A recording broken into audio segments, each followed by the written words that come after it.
Hey guys, welcome back. Sunday afternoon, having a cruisy day, cleaning up my garage a little bit. Just thought I'd give you a little look around.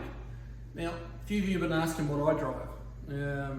Typically I drive an old Dodge Ram truck, but we have this little baby here. This is my pride and joy, I guess you'd say.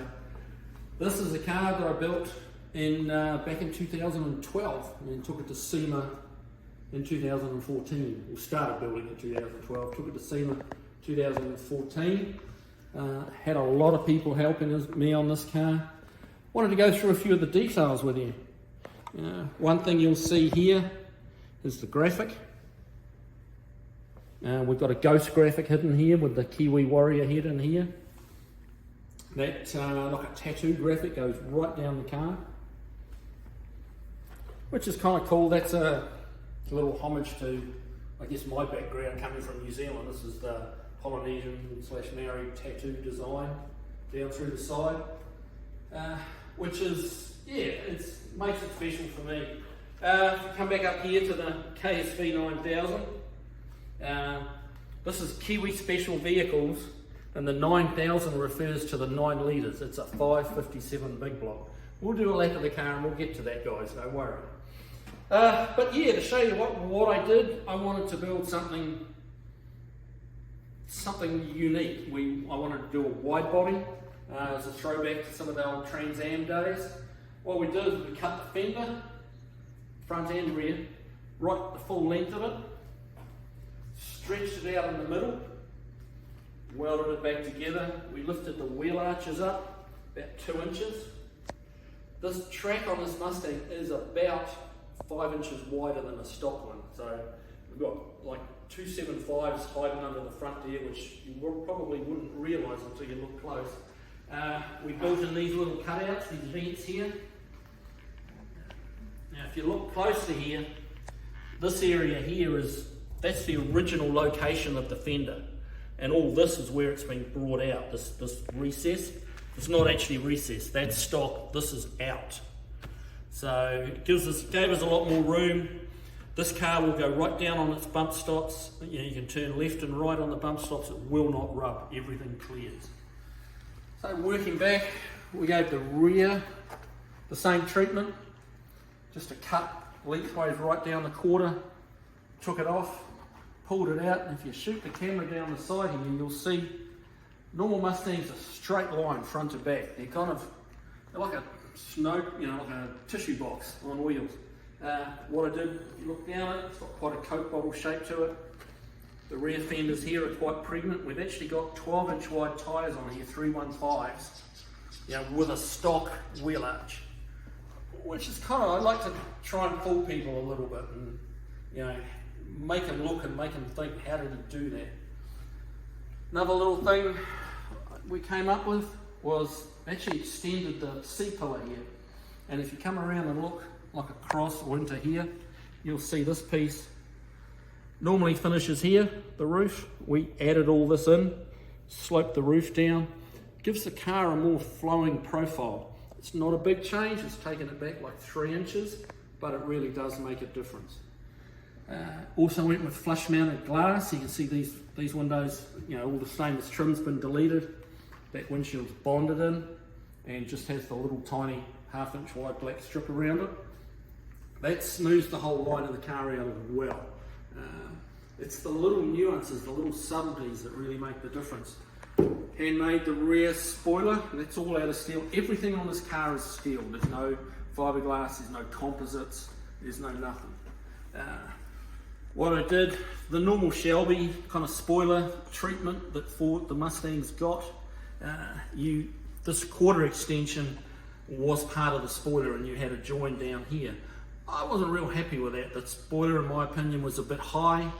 I wanted to lower it down. We made it all in steel and we actually extended it from the trunk over the quarter, so you've got a gap around under here. And it just looks nicer. The back end is looking, in my opinion, as good as it gets, really. Now we've got the Thunderbird tail lights. Did a little change up on that. These normally have a 1/2 inch wide kind of bezel around here where they screw on with about 6 or 8 screws. that hold the light in from the outside. These are actually mounted from the inside and actually come out. They're bolted on from the inside, which really slims down this bezel, makes it a lot smaller. And again, really subtle change, took a lot of work. It was a great idea on paper, but yeah, it took a lot of work. If we get down a little lower, you'll see we've got this kind of aero effect here. You know, this is all, again, all handmade steel. All the, you know, we put a proper little number plate and tags surround for it. Built in these Venturi effects.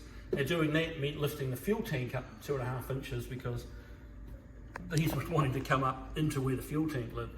So I had to move that. There's a lot of, every action you take, you know, there's a reaction to it. So, but that gives the back end a real nice treatment. If you shoot that camera down right under the back, you'll see just how wide the rear tyres are. You know, side on, it looks like it's, you know, a fairly stock looking, reasonably stock looking Mustang. And then when you get at the back of it, you can see just how wide the tyres are. We got an 8.8 Ford rear axle under there, which seems to be doing the job admirably, considering it's got 750 horse. So yeah, let's head around the side here.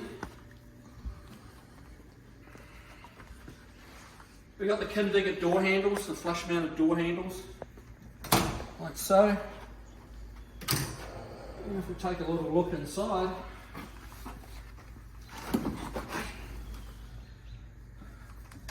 made our own twin gauge cluster here, cut up, you know, two Mustang bezels, joined them together, give us a speedo and a tack. We got a custom center console in here, again all made of steel. That was kind of a theme with the car, and we wanted it to be all steel. So that's the real deal.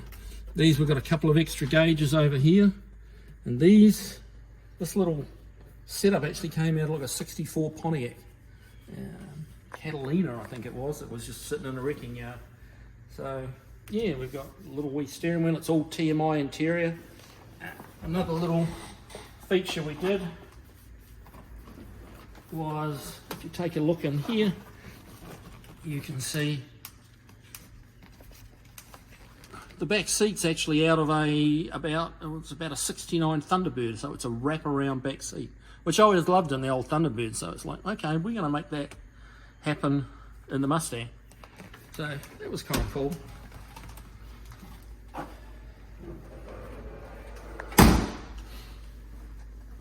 Coming around to the front, this is where she usually lives, just parked a bit forward in here. So, but yeah, it's, we wanted to bring her out and let you guys have a good look at her. This is a bit of my home decorating skills. I don't think I'm going to make it onto HGTV, but hey.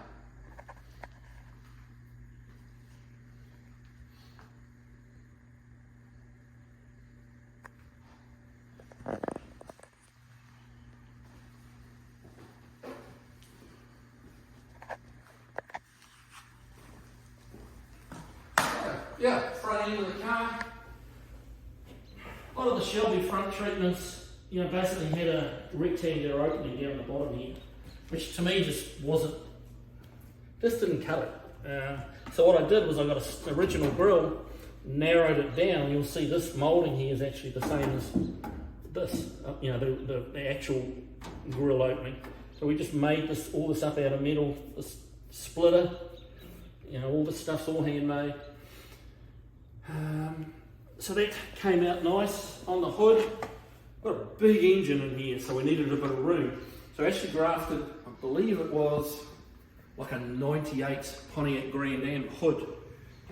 This is the leading edge of the Grand Am hood, and basically grafted it on to the original Mustang hood. So these are the aero catches that hold it down. Again, another little subtlety that you don't always, you won't see, because that's what I like to do, is try and not have my modifications seen. These normally have like a 3/4 inch flange around this catch, which has got a bunch of little button head screws holding it down. Just looked a bit clumsy in my opinion, so changed it up, mounted it from underneath. They're actually bonded to the underneath of the hood, and that's what holds it down. Right, looking under here, this is the John Broussard built 557, 9.1 litre to be exact. It made 754 horse and 750 even, I think it was, on the torque. So it is a torque monster. It'll pull your house off its foundations, I'm telling you. Now again, such a big engine, the car's so low, you know, the engine's sitting reasonably high in the chassis because we actually channeled the body down over the suspension. We ended up having to put, if you look up in here, we actually had to put the air cleaner inside the hood with a little panel here that comes off, and so your air cleaner base is here.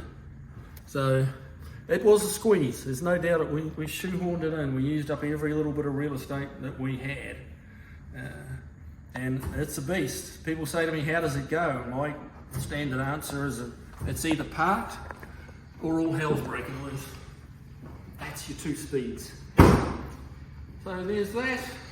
So yeah, that's a bit of a walk around the KSV 9000.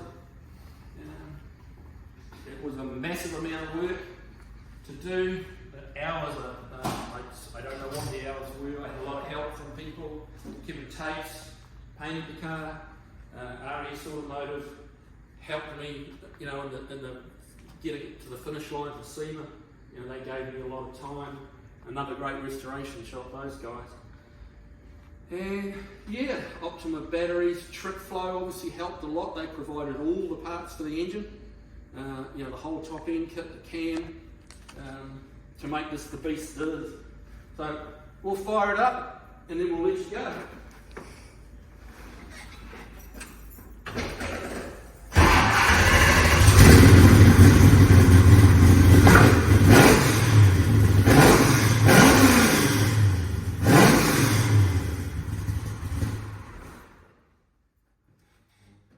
Trust me, that will get your neighbours' attention.